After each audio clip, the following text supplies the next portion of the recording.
August 17, 1962. Checkpoint Charlie, Berlin. Klaus Rademacher, 24 years old, stood frozen behind his concrete observation post, his Kalashnikov trembling in his gloved hands.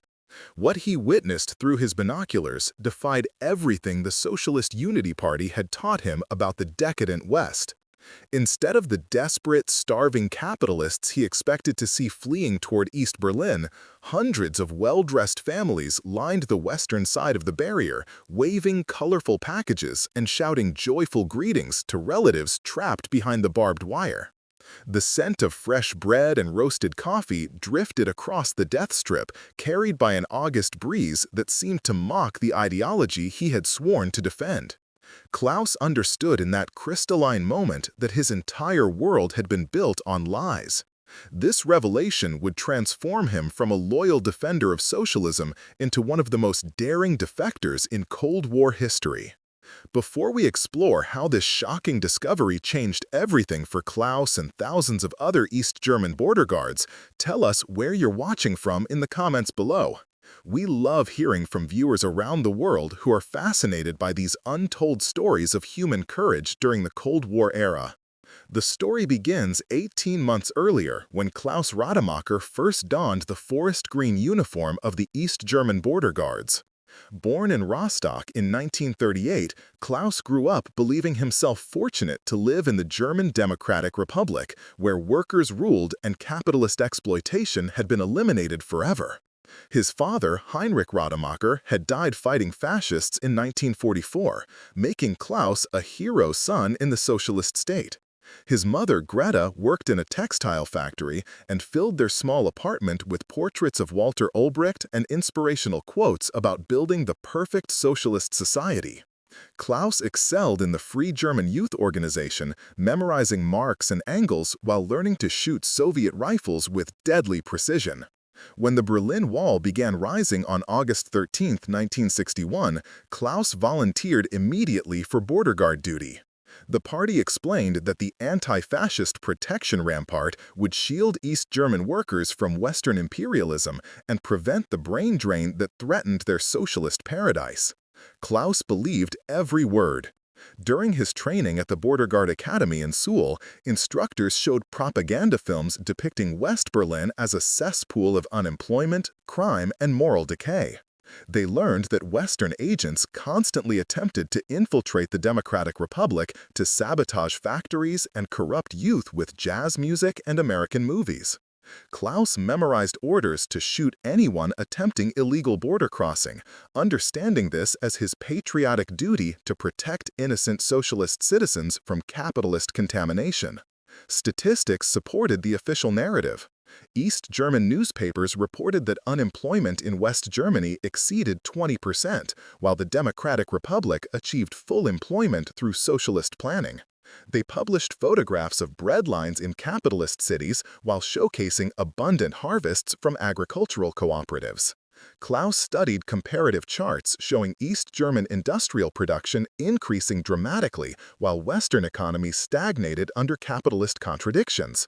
Klaus felt pride knowing he defended a superior economic system that guaranteed every citizen housing, healthcare, and meaningful work. His first assignment placed him at Friedrichshain checkpoint, where he spent weeks observing the wall through periscopes and binoculars. Initially, everything confirmed his expectations. Western guards appeared lazy and undisciplined compared to their professionally trained Eastern counterparts. Klaus noticed shabby clothing on some Western pedestrians and interpreted this as evidence of capitalist poverty. When Western guards offered cigarettes or chocolate to East German personnel, Klaus recognized obvious bribery attempts designed to corrupt socialist discipline. He filed detailed reports describing Western decadence and felt satisfaction knowing his vigilance protected the workers' state. But something began to change during his third month of duty. Klaus noticed inconsistencies that troubled his trained eye. Western guards drove newer vehicles than those available to high-ranking party officials in East Berlin. Their uniforms, while less formal than Soviet-style military dress, appeared to be made from superior materials. Most disturbing were the packages Western civilians brought to the wall. Instead of meager offerings from a failing economy, these care packages bulged with items Klaus had never seen in Eastern stores. Tropical fruits, expensive cameras, electronic devices that seemed impossibly sophisticated. The cognitive dissonance gnawed at his certainty like acid eating through steel. The transformation accelerated when Klaus began listening carefully to conversations across the death strip. His position near Friedrichshain Gate allowed him to overhear Western families calling to Eastern relatives during authorized visit periods. Instead of begging for help to escape capitalist oppression, Western visitors offered jobs, housing, and educational opportunities to Eastern relatives. Klaus heard detailed descriptions of Western living standards that contradicted every statistic in his training materials. Families described multiple automobiles, spacious apartments, overseas vacations, and consumer goods that existed only in Klaus's imagination. He began recording these conversations in his personal diary, initially planning to report suspected propaganda activities, but gradually realizing these were genuine expressions of lived experience. Perhaps most devastating was Klaus's first direct encounter with Western material culture during a prisoner exchange in November 1961. Lieutenant Friedrich Feilener, Klaus's commanding officer, selected him to assist with transferring captured infiltrators back to Western custody. Klaus expected to handle desperate criminals willing to risk death for dubious promises of capitalist prosperity. Instead, he encountered well-educated individuals wearing clothing of obviously superior quality to anything available in socialist stores. Their shoes alone cost more than Klaus earned in 6 months of border guard duty. One prisoner, electronics engineer named Weber, carried identification documents printed on paper so fine Klaus had never seen its equal. Weber's briefcase contained technical manuals describing computer technologies that seemed decades ahead of anything Klaus knew existed. During the exchange process, Klaus observed Western officials operating radio equipment that dwarfed Eastern capabilities in both sophistication and miniaturization. While East German border guards used bulky Soviet radios requiring multiple batteries and constant maintenance, Western personnel carried compact devices that transmitted clearly across vast distances without apparent effort. Klaus noticed Western vehicles starting instantly in sub-freezing temperatures, while Eastern motorcycles required extensive preparation and frequently broke down during winter patrols. The disparity seemed impossible, yet the evidence surrounded him like morning fog, impossible to ignore or explain away. Weber, the captured engineer, spoke briefly with Klaus during processing.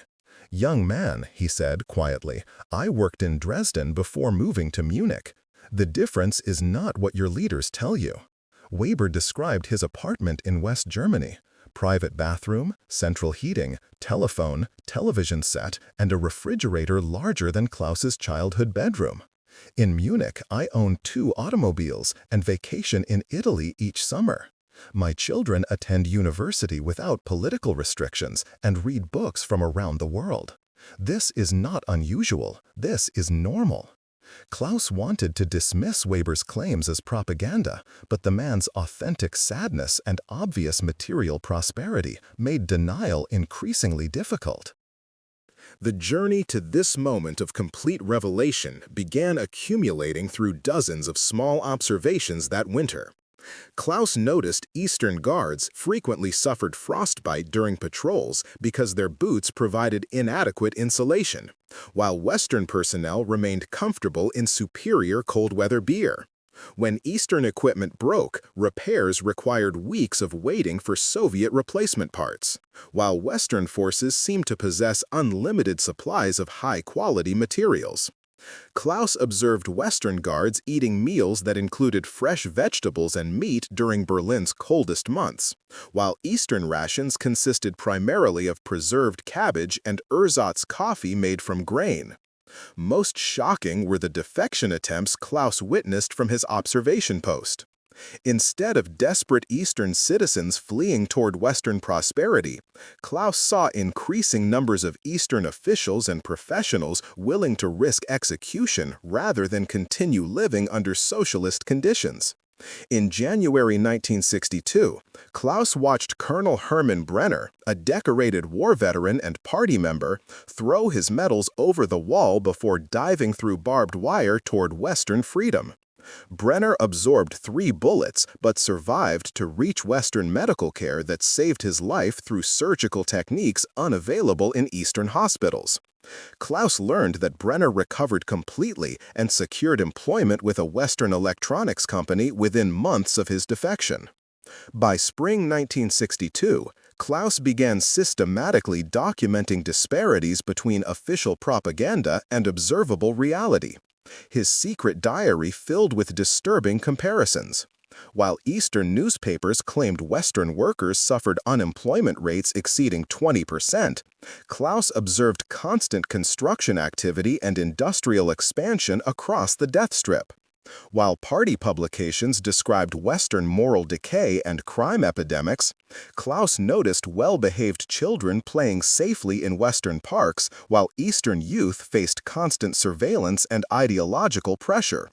While official statistics claimed Eastern industrial production surpassed Western levels, Klaus saw evidence of technological superiority in every Western device, vehicle, and piece of equipment he observed. The accumulating evidence created profound internal conflict that Klaus struggled to resolve. His training taught him to interpret contradictory information as enemy propaganda designed to undermine socialist faith. But direct observation made rationalization increasingly impossible. Klaus began questioning fundamental assumptions about Eastern superiority while maintaining outward loyalty to avoid suspicion. He performed his duties efficiently while privately documenting a reality that contradicted his deepest beliefs about the world. His transformation accelerated during summer patrol rotations that placed him in direct contact with refugee testimonies. Klaus interviewed dozens of Eastern citizens caught attempting illegal border crossings and discovered patterns that shattered his remaining illusions about socialist prosperity. A textile worker named Ingrid Schumacher described Western department stores containing consumer goods in quantities that seemed fantastical. Dozens of different shoe styles, clothing in every size and color, household appliances that automated domestic work, and food selections that surpassed anything available to high-ranking party officials. Schumacher had visited Western relatives during authorized travel and returned to Eastern restrictions that suddenly seemed intolerable rather than protective. Dr. Wilhelm Krause, captured during a midnight escape attempt, explained his defection motivation with clinical precision. "I received training in Moscow and believed our medical system was superior until I attended a conference in Vienna. Western hospitals possess equipment I never knew existed. Their surgical techniques save lives we lose routinely in Eastern facilities. Their pharmaceutical supplies include medications we cannot obtain despite repeated requests through official channels."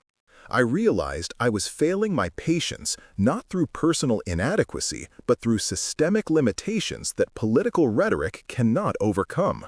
Krause's testimony carried devastating credibility because his socialist credentials were impeccable. Party membership since 1945, military service in the Red Army, and decorations for socialist achievement. The tipping point arrived during Klaus's assignment to Checkpoint Charlie in August 1962. This position offered unprecedented observation opportunities because Allied personnel from multiple nations worked within sight of Eastern positions.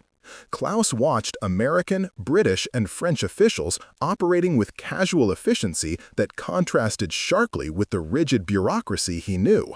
Western soldiers appeared relaxed and confident, while Eastern guards maintained constant vigilance against ideological contamination. Most striking was the obvious prosperity of ordinary Western civilians who passed through checkpoint procedures. Their clothing, vehicles, and personal possessions demonstrated living standards that exceeded those of Eastern party officials. What happened next surprised everyone, including Klaus himself. On that fateful August morning, when he observed Western families greeting Eastern relatives, Klaus experienced complete ideological collapse that felt like physical illness. The contrast between propaganda promises and observable reality became impossible to reconcile through any mental gymnastics. Everything he believed about capitalist decay and socialist prosperity revealed itself as systematic deception designed to maintain political control rather than improve human welfare. Klaus felt nauseated by the realization that he had spent months preventing desperate people from escaping poverty toward genuine prosperity while believing he protected them from capitalist exploitation. Klaus later wrote in his diary, "I never thought I'd say this, but everything we were taught was backwards. The people we were ordered to stop from crossing weren't fleeing toward misery. They were escaping from it.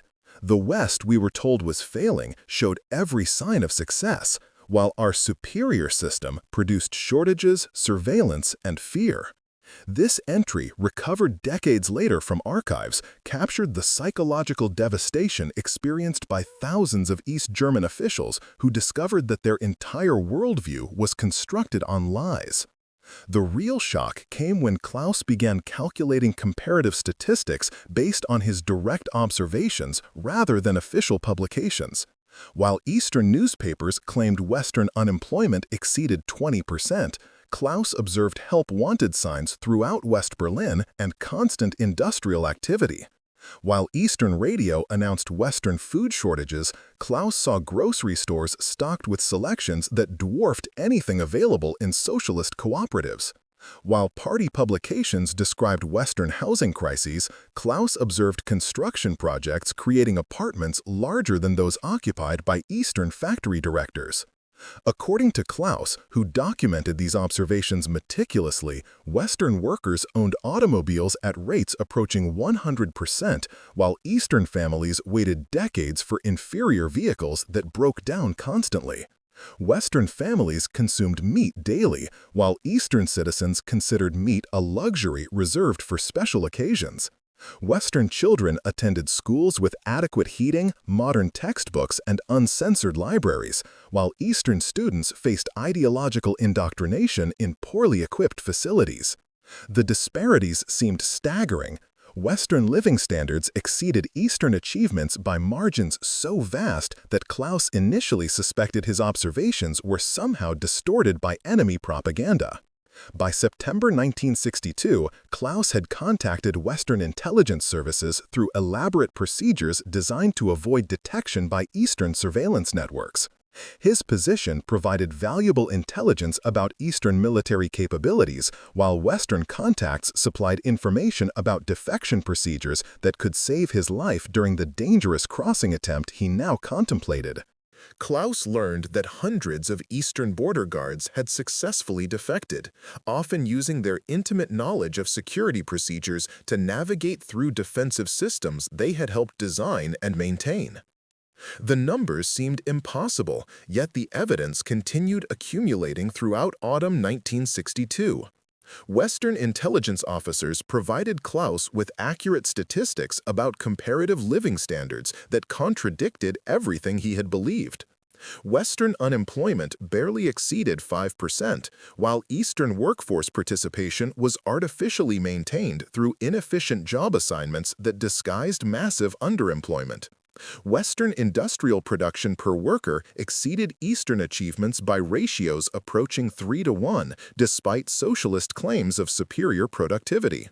Western agricultural systems fed populations adequately, while Eastern collective farms required constant imports from capitalist countries to prevent famine.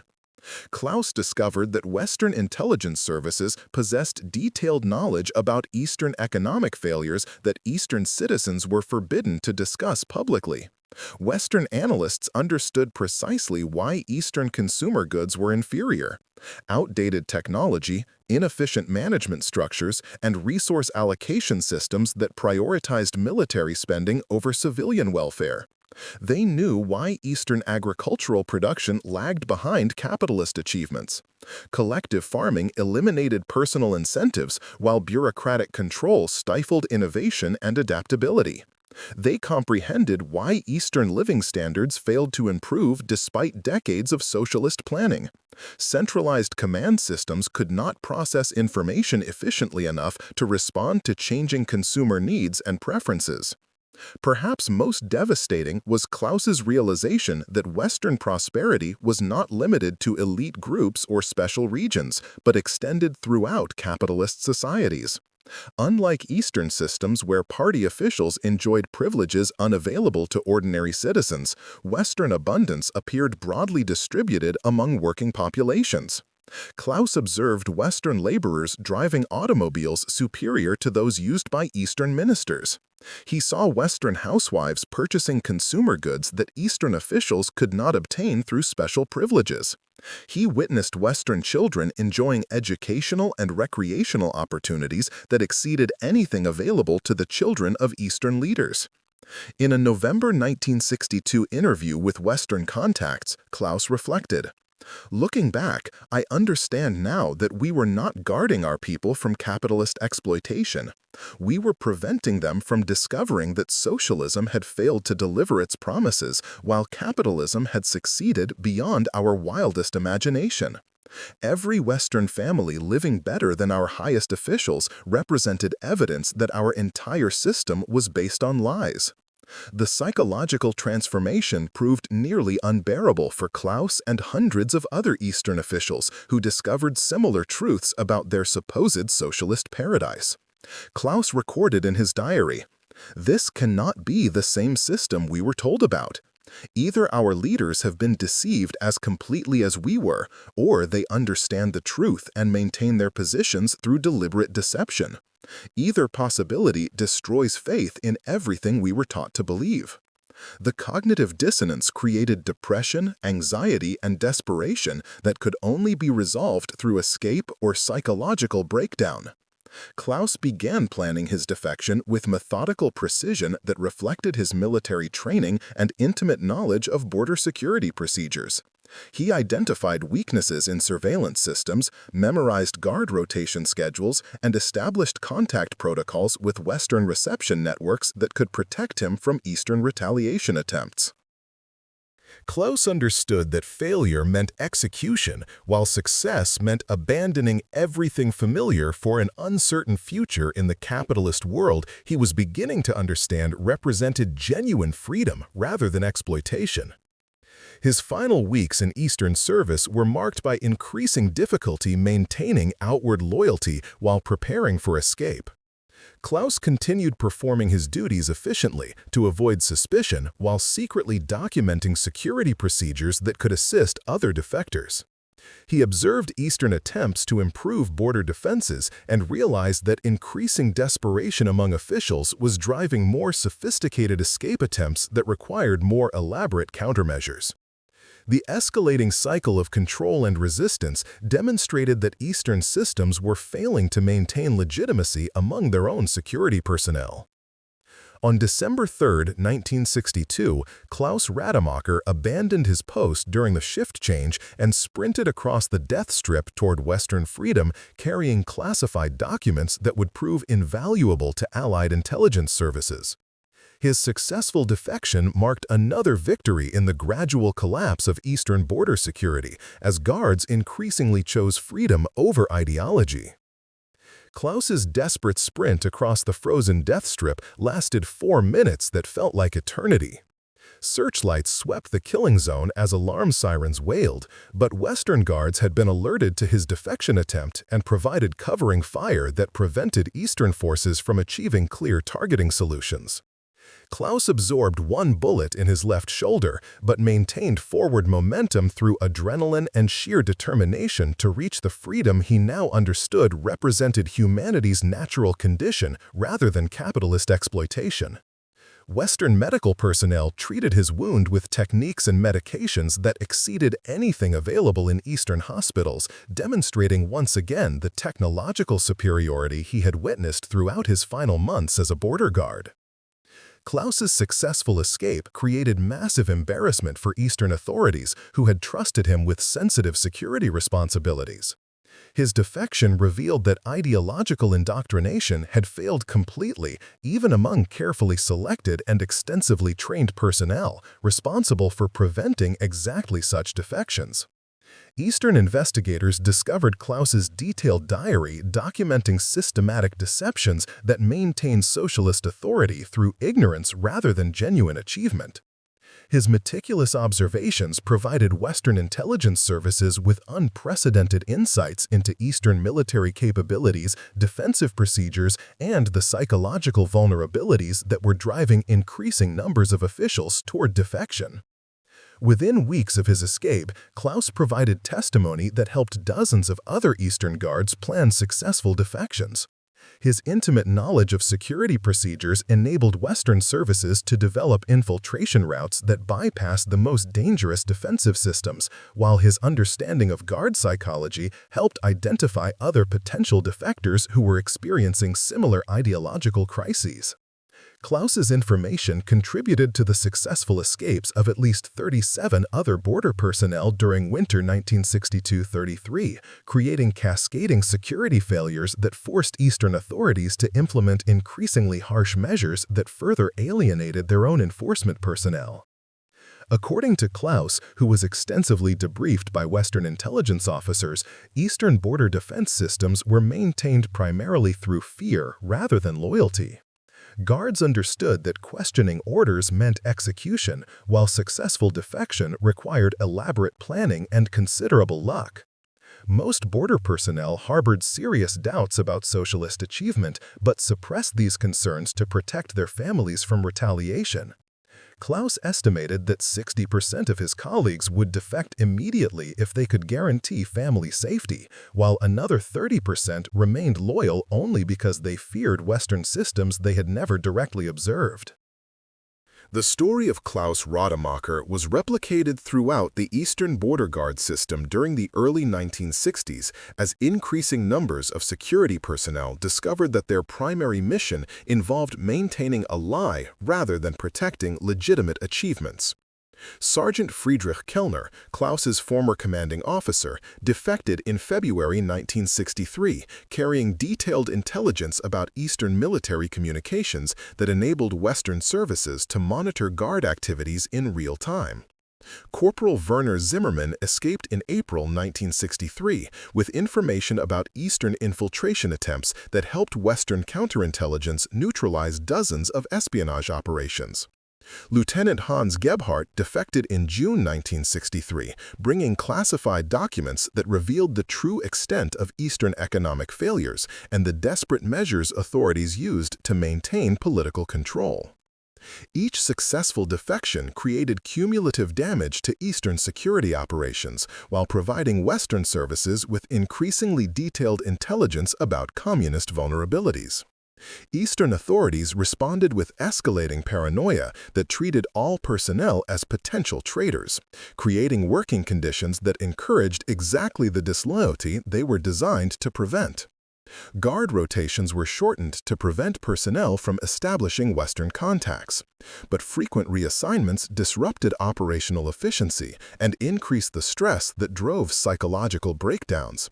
Surveillance of surveillance personnel created recursive monitoring systems that consumed enormous resources while failing to prevent continued defections.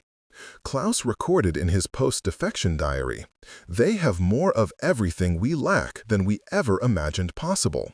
Their ordinary families live better than our highest officials. Their workers own automobiles superior to those used by our ministers. Their children receive educations that our universities cannot match. Their hospitals possess equipment our doctors never knew existed. Their stores contain selections that exceed our most extravagant dreams. Every aspect of Western life demonstrates the superiority we were taught did not exist." In the time it took Eastern authorities to develop countermeasures against Klaus's intelligence revelations, Western services had recruited additional assets throughout the border guard system who provided continuous updates about defensive improvements. Eastern attempts to enhance security created new vulnerabilities that Western operatives exploited with information supplied by previous defectors.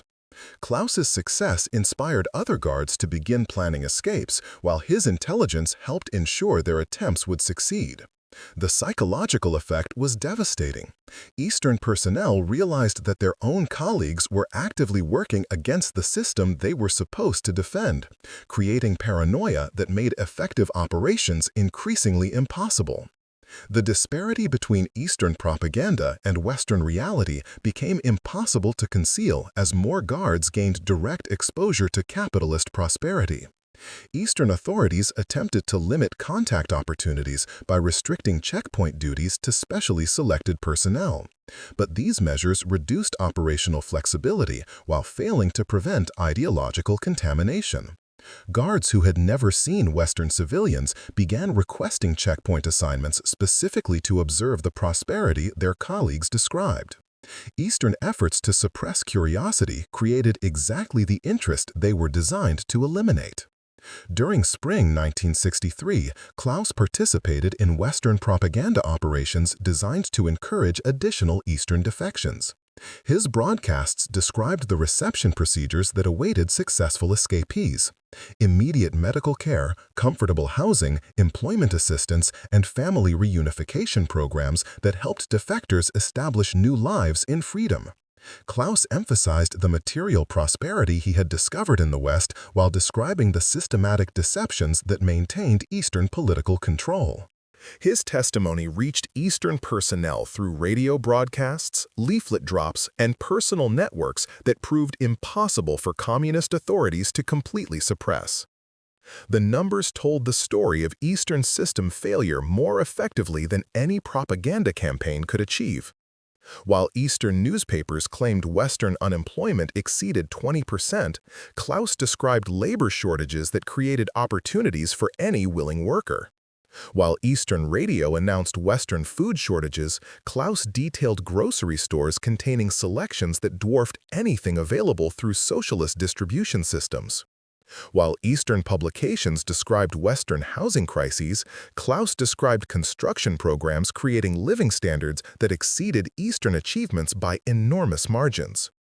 Klaus's transformation from loyal socialist defender to passionate advocate for Western freedom represented a pattern replicated throughout Eastern security services as personnel discovered the truth about comparative living standards. His detailed documentation of the defection process provided templates that other guards used to plan successful escapes, while his ongoing intelligence cooperation helped Western services penetrate deeper into Eastern defense networks. Klaus became a symbol of the intellectual honesty that made extended exposure to Western prosperity incompatible with continued belief in socialist superiority. By summer 1963, Eastern border defenses were hemorrhaging personnel at rates that threatened operational viability.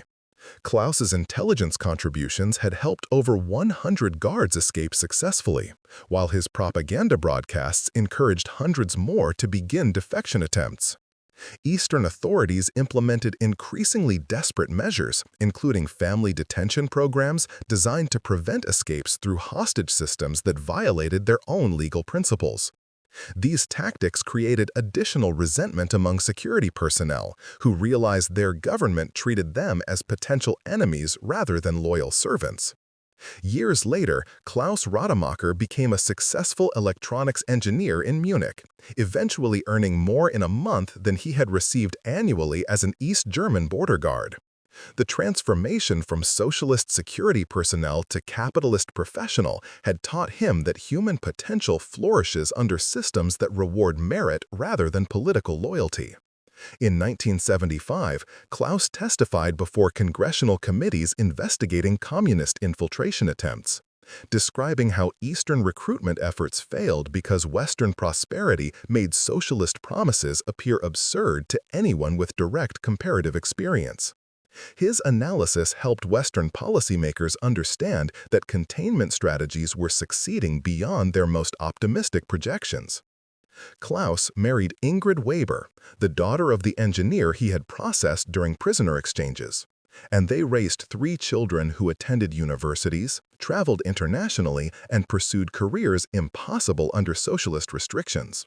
His family life demonstrated the personal fulfillment that resulted from escaping totalitarian control toward societies that respected individual choice and rewarded personal achievement.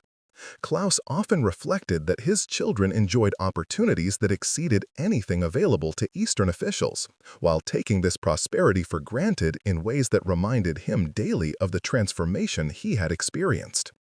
The broader consequences of Klaus's defection and those of hundreds of other Eastern security personnel extended far beyond individual success stories to influence the strategic balance of the Cold War.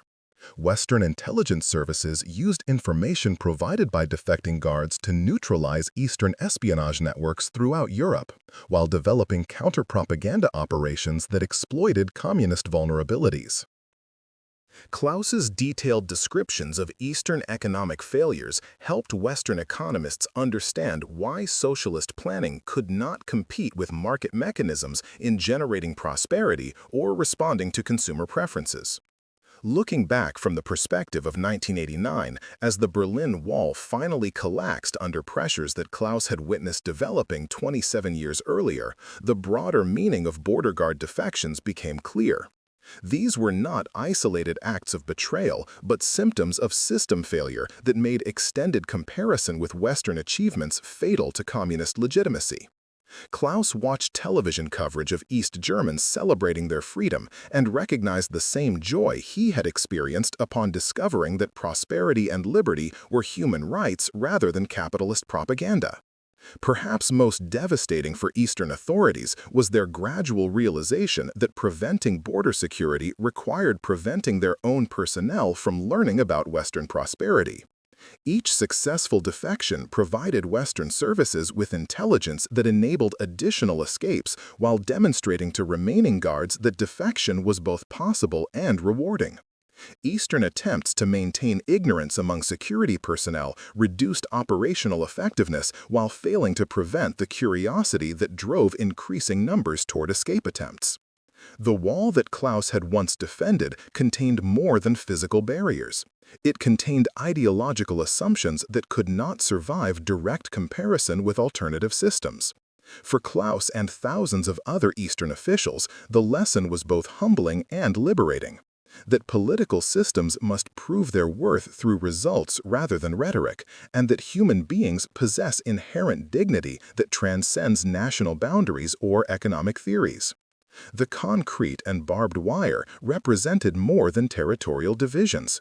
They contained the fear that freedom and prosperity would prove irresistibly attractive to people who had been taught these were impossible under capitalism. Klaus's story illustrated the power of direct experience to overcome ideological conditioning, while demonstrating the courage required to abandon familiar lies for uncomfortable truths. His transformation from socialist true believer to Western citizen showed that political conversion was possible when individuals encountered evidence that contradicted their fundamental assumptions about the world. The border guards who defected during the 1960s were not traitors, but truth seekers who chose integrity over comfort and personal conscience over political loyalty. The systematic nature of border guard defections revealed that Eastern security services faced problems that could not be resolved through improved technology or enhanced surveillance. The root issue was legitimacy. Systems that required walls to prevent escape could not maintain authority over personnel who understood that alternatives existed. Klaus's experience demonstrated that communist governments had created conditions where their most trusted defenders became their most dangerous enemies simply through exposure to the prosperity they were supposed to be fighting against. In his final interview before retiring from Western intelligence cooperation, Klaus reflected on the broader lessons. The wall was never really about keeping Western agents out, he explained. It was about keeping Eastern citizens from discovering that everything we were told about capitalist failure was completely wrong. Once you see Western prosperity with your own eyes, continuing to defend Eastern poverty becomes psychologically impossible. The defections weren't acts of betrayal, they were acts of sanity. Klaus's testimony helped Western analysts understand that communist systems contained inherent contradictions that made their long-term survival impossible.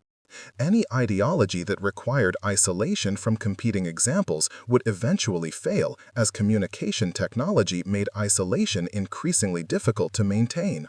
The border guard defections of the 1960s prefigured the system collapse that occurred 20 years later when improved communications made ideological control impossible to sustain.